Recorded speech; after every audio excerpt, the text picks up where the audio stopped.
2000년이 딱 처음 넘었을 때 넘었다라는 생각도 있었지만 이렇게 해서 도대체 언제 하냐라는 막막함도 있었던 게 사실이거든요. 그래서 하이빗을 60만 원에 판 거에 대해서 별로 아쉽지 않은 것 같기도 해요. 만에 4천만 원 모은 언니, 누나가 알려주는 팁이라고 생각해 주시면 좋을 것 같습니다. 안녕하세요. 오늘은 제가 4천만 원을 모은 기념으로 찍어보는 영상입니다. 제가 아시다시피 고정소득이 있고 유동적인 소득이 있고 둘 다를 운용하고 있는 사람이에요. 그러다 보니 아무래도 제 수입을 관리하는 것에 있어서 남들과는 좀 다른 부분이 있는데 그거를 오늘 한번 짚어드리면서 초보 프리랜서 분들이 어떻게 하면 돈을 잘 모을 수 있는지에 대해서 설명드려 보려고 합니다. 1년 6개월 만에 4천만 원 모은 언니, 누나가 알려주는 팁이라고 생각해 주시면 좋을 것 같습니다. 오늘 영상 시작해 보도록 하겠습니다. 1년 6개월 동안 4천만 원을 모은다 함은 제 첫 1년에 대해서 한번 설명을 짚고 넘어갈 필요가 있는 것 같아요.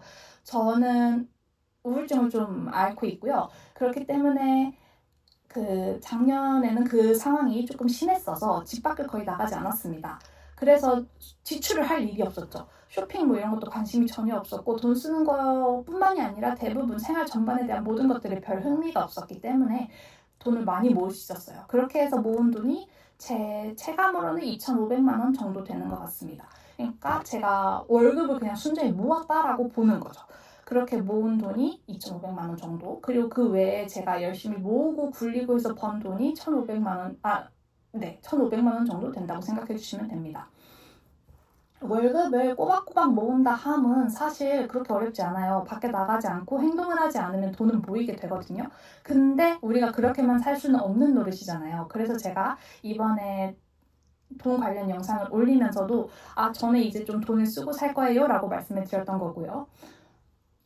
그래서 저는 지금 이 영상을 보시는 많은 분들이 어느 정도 나를 위한 소비는 배분을 해주셨으면 좋겠습니다. 그런 상황에서 돈을 모으는 게 의미가 있어요. 그리고 이제 본론으로 다시 돌아와서 프리랜서인데 돈을 어떻게 모으나요? 라는 질문에 대해서 답을 드려보도록 하겠습니다. 저는 정말 초보 프리랜서예요. 그렇기 때문에 엄청나게 복잡다단하게 막 세금을 계산해가지고 뭐 어떻게 이렇게 하는 그런 디테일한 사항까지는 전달해 드릴 수 없지만 정말 용돈 수준을 버는데 그 용돈 수준의 돈을 어떻게 관리할 것인가에 대해서는 답변을 드릴 수 있을 것 같아요. 그래서 오늘 영상도 그에 대한 이야기입니다. 일단 수입이 생기면 어떻게 나누시나요? 저는 일단 그 나누는 과정이 제일 중요하다고 생각합니다. 그리고 가능하다면 고정 수입이 있고 유동 수입이 있는 상황이 좋다고 생각해요. 100% 유동이라면 저는 너무 불안할 것 같거든요. 근데 이거는 또 사람 성향마다 다르니까 크게 짚지는 않겠습니다. Anyway, 저는 고정 수입이 있는 쪽을 선호하는데 고정 수입을 고정 지출에 사용하시면 돼요. 이게 어떤 의미냐? 뭐 적금이나 꼭 내야 되는 월세나 생활비나 내가 매달 쓰는 돈 있잖아요. 뭘 어떻게든 생활을 해야 되니까 사람이 살기 위해서는 늘 돈이 필요하지 않습니까? 그래서 그에 관련된 돈을 다 고정 지출로 몰아두는 거예요. 그럼 고정 지출은 거의 남는 돈이 없겠죠. 그 남는 돈 없는 걸로 그냥 그렇구나 하고 마는 겁니다.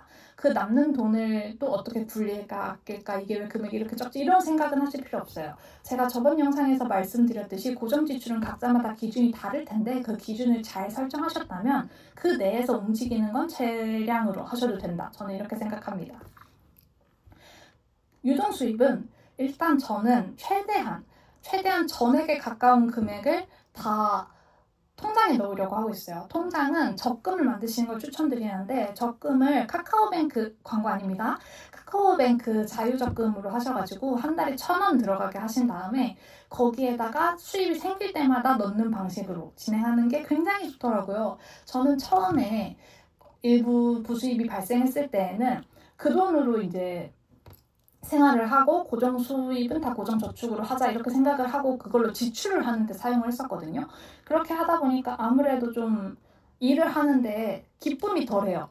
내가 이 돈을 벌어가지고 뭘 많이 한다거나 뭐가 모이는 게 보인다거나 이래야 좀 동기부여가 되고 기분이 좋을 텐데 그런 게 전혀 없이 이 돈 있어봤자 어차피 다 쓸 돈이면 내가 안 쓸 거면 이 돈을 벌지 않아도 되는 거 아닐까? 그럼 난 이 일을 왜 하고 있지?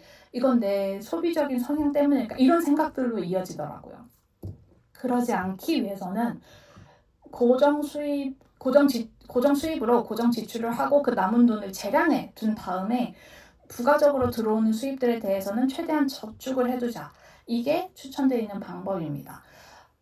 넣는 것은 제가 왜 ISA 계좌나 CMA 통장으로 추천드리지 않냐면 CMA 통장으로 넣는 건 좋긴 한데 저는 CMA 통장의 용도를 임시 거처로 잡아뒀어요. 그러니까 그 돈은 언제든 나갈 수 있는 돈으로 잡아둔 거죠. 예를 들면 저는 지금 컴퓨터를 살까 말까 고민을 하고 있는 상황인데 그럼 100만 원이 조금 넘는 돈이 필요하잖아요. 그래서 그 100만 원이 넘는 돈을 일단 CMA에 넣어주는 거죠.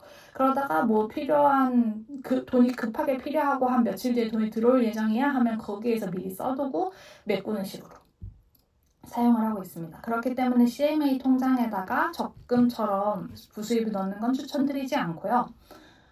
또 ISA 계좌에 넣어버리면 뺄 수가 없잖아요. 그러니까 적금하고는 또 성격이 다르게 해석이 됩니다. 저는 ISA 계좌는 일부 하나의 적금처럼 또 사용을 하고 있어가지고 여기에다가 부수입까지 싹 섞어버리면 기존의 고정수입으로 했던 저축들과 이게 섞이게 된다라고 느껴서 완전히 구분을 했어요. 그 구분을 하는 이유는 앞서도 말씀드렸듯이 나의 동기부여 관점에서였습니다. 동기부여가 제대로 되지 않으면 안 돼요. 이거는 제가 경험해보니까 정말로 체감이 되는 부분이어서 여러분들께 한 번 더 강조드려봅니다. 오늘의 포인트를 한 가지씩 다시 짚어보면서 정리해보도록 할게요. 일단 프리랜서다 하면 고정수입을 어느 정도 만드시는 걸 추천드립니다. 고정수입은 알바일 수도 있고요. 뭐 비정기적으로 어디 나간다 뭐 이런 거일 수도 있어요. 내가 예상이 되는 수입이 있어야 된다는 얘기입니다. 그거를 어떻게든 소액이라도 꼭 만들어두세요.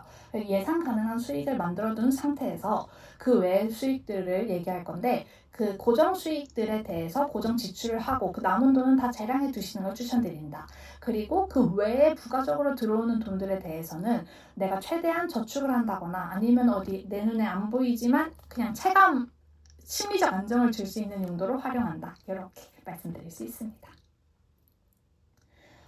그러면 이제 제가 앞서 말씀드렸듯이 2,500만 원 정도는 순수하게 월급만을 모아서 만들었고 나머지 1,500만 원 정도는 제가 읽어낸 돈이다 라고 표현을 했는데 그 읽어낸 방식들에 대해서 한번 짚어보면서 오늘 영상 마무리하면 딱 좋을 것 같아요.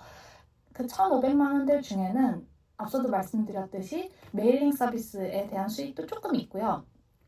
주식으로 하이닉스 2주로 얻어낸 수익도 조금 있고요. 그 외에는 연금저축펀드에서 평균 한 10% 정도의 수익을 냈고 아무래도 제 ISA 계좌는 하이닉스 2주 때문에 수익률이 굉장히 높게 찍히지만 실제로는 마이너스 10%가 넘는 항목도 있고 해가지고 뭐라고 딱 단언할 수 없지만 그래도 고정적으로 넣고 있는 나스닥 100 이런 애들은 한 5에서 10% 사이 수익을 내주고 있는 것 같습니다. 그래서 투자로는 그 정도 수익을 냈다고 봐주시면 될 것 같고 미장도 비슷한 수준이에요. 그래서 미장도 딱히 특별하게 더 언급할 필요 없는 것 같고 적금을 해가지고 그 돈을 확보했던 게 굉장히 저는 주요했다고 생각하는데 그 적금을 확보한 것 또한 월급을 통해서 한 거니까 사실 생각해보자면 1,500만 원 중에서 한 1,000만 원 정도도 더 다 적금 덕이었다 이렇게 얘기할 수도 있을 것 같네요. 그러면은 제가 부수입으로 얻은 돈은 1년 반 동안 500이 채 안 돼. 뭐 그렇게 생각할 수 있습니다. 이렇게 역상까지 한번 해보았고요. 오늘 영상은 여러분들과 함께 성장하는 느낌으로 찍고 있어요. 아무래도 제 경제 관련, 돈 관련 이야기는 많은 분들이 좋아해 주시는 이유가 영원부터 지금까지 쭉 이어왔기 때문인데 그걸 계속 이어가고 싶고요. 여러분들이 보시기에는 이게 정말 단기간에 성장을 한 거다. 얘는 돈이 왜 이렇게 빨리 늘어라고 느끼실 수 있을 것 같은데 제가 느끼기에는 솔찬히 느립니다. 저는 아침에도 일하고 낮에도 일하고 밤에도 일하고 주말에도 일을 하면서 지내고 있거든요. 그러다 보니까 스스로가 기대하는 값은 좀 더 높은 편이에요. 그래서 4천만 원이 딱 처음 넘었을 때 넘었다라는 생각도 있었지만 이렇게 해서 도대체 언제 하냐라는 막막함도 있었던 게 사실이거든요. 그리고 아무래도 저는 주식 초보다 보니까 주식으로 수익률이 이렇게 크게 찍혀봤자 별로 그렇게 크게 체감이 되지 않아요. 그래서 하이닉스를 60만 원에 판 거에 대해서 별로 아쉽지 않은 것 같기도 해요. 이게 좋게 말하면 포모가 잘 안 오는 거고 나쁘게 말하면 감이 없는 사이버 머니에 대한 감이 없는 것 같거든요. 이 부분은 이제 저도 조금 더 공부해 보면서 개선해 나가면 좋을 것 같습니다.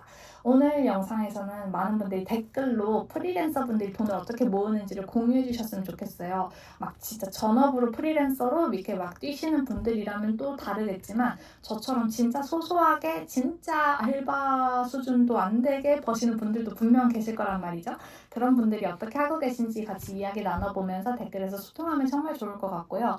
그게 아니더라도 주식으로도 소소하게 수익을 낼 수 있잖아요. 그 수익들도 어떻게 관리하시는지 저에게 한번 자랑해 주시면 저도 한번 참고해가지고 여러 가지 동기부여 수단으로 활용해보면서 여러분들에게 경험 공유해드리도록 하겠습니다. 오늘 영상도 시청해주셔서 감사합니다.